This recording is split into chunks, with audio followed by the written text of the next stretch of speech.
Hello and welcome to the PC Security Channel. Today we're doing the much anticipated Windows 11 versus ransomware test. We have tested Windows Defender versus ransomware in the past, which has definitely garnered some attention.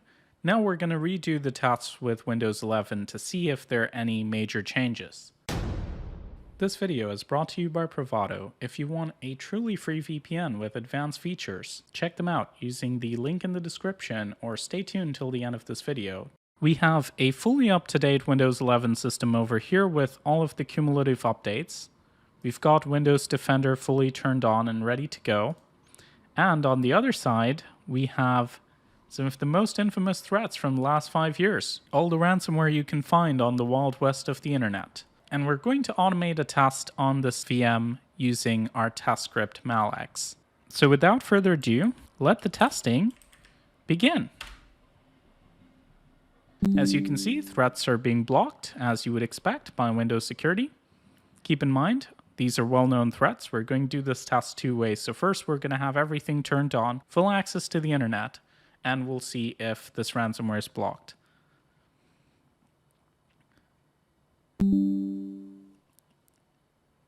If we're going by industry standards, I would expect all of them to be blocked in this test.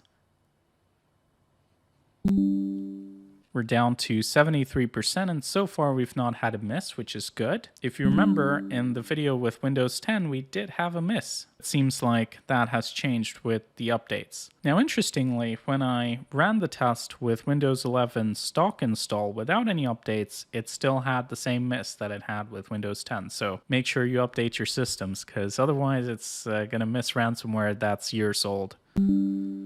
And now the test is done. So we've executed all 65 of our samples and a full 100% have been blocked proactively. That's good to see. Now we're going to redo the test, but this time we're going to disconnect from the internet because I'm assuming a lot of these are just simple cloud lookups. Because again, we are dealing with well-known threats. We're not testing 0 days. We're not testing new ransomware that was released today or yesterday. So I would expect everything to be in their threat intelligence somewhere. So if it queries the cloud, finds that this hash is in there as a known threat, blocks it, that's fine. But we want to see if the behavioral defenses on the system can actually hold up to the kind of behavior that you would see from ransomware, because you would see that even with newer threats. So we're trying to see what would happen if a brand new ransomware were to come out. Would it still be blocked behaviorally? So we're going to restore to snapshot. I'm going to hit the kill switch. And now, same system, same setup. We're just going to redo the test. And as they say, Geronimo. And it's good to know that threats are still being blocked. So Windows Defender isn't completely useless without the internet. But as you can see, now we're starting to see some misses. So this is the threat behavior. So blackclaw.exe is currently making some modifications to our system. And as you can see, our system is actually being encrypted right now. And I have a suspicion it's not the only threat. So we definitely have more threats running at this point. If we exit out of the F Society ransomware, you can see the test is still going. We're only at 30% this time. And wow, we've got a cryptowall.htm page being created. That's nice. The task seems to have frozen. I guess we're going to give it another go and see if we can get it to complete. We're back and ready to rerun the test. I've also added some pictures to the desktop so we can see any modifications much more easily. Here we go again.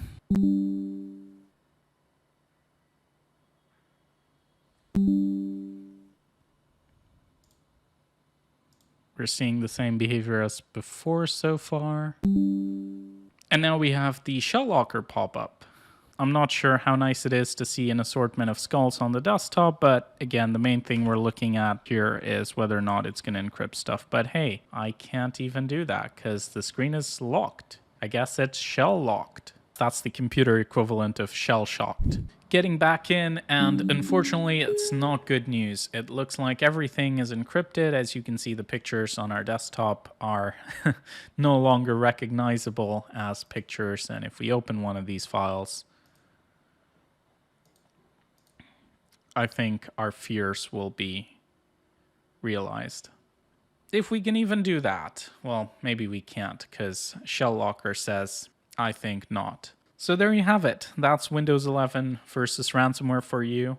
While in theory, the results are slightly better, I mean, the difference is likely just an additional signature, especially since when I tested it without the updates, it still didn't block Scarab, which is one of the threats that it missed last time. So again, not super thrilled. I don't think there are any major upgrades in terms of security if you're looking for that. This is kind of why I'm not necessarily a huge fan of Windows Defender and the way it's implemented. It's better than nothing for sure, but it's not the best protection you can get, not by a long shot. But if you do intend on using Windows Defender, I think there are a couple of things that you can look at. So first of all, under virus protection, they do have a section called ransomware protection. And if you click on that, there's the setting called controlled folder access. What this does is allows you to set a specific folder where programs are not going to be able to delete your data without you specifically allowing them. So again, it's not the most convenient thing, but if you are using Windows Defender, I would recommend turning this on. Windows also does a good job of reminding you to back up with OneDrive. So make sure if you have any important documents on your desktop that they're all backed up. If you are hit by a major ransomware attack, may not be enough. Now, another thing that has been added with updates to Windows Defender that I do like is PUP blocking. Now, this setting was always accessible using GPEdit or group policy, but what if you use Windows Home? So now it's available right here in the Windows Defender interface, so that's nice. You can always enable this if you wanted to block PUPs. For the most part, this is still Windows 10 Defender. And also, if you would like to use Malex to run tests for your business, we do offer that as service, so feel free to reach out at thepcsecuritychannel.com. Don't forget to subscribe to the PC Security channel because we've got a lot of exciting cybersecurity content coming up. We're working on our own simulated tests and a lot of exciting stuff, so stay tuned for that.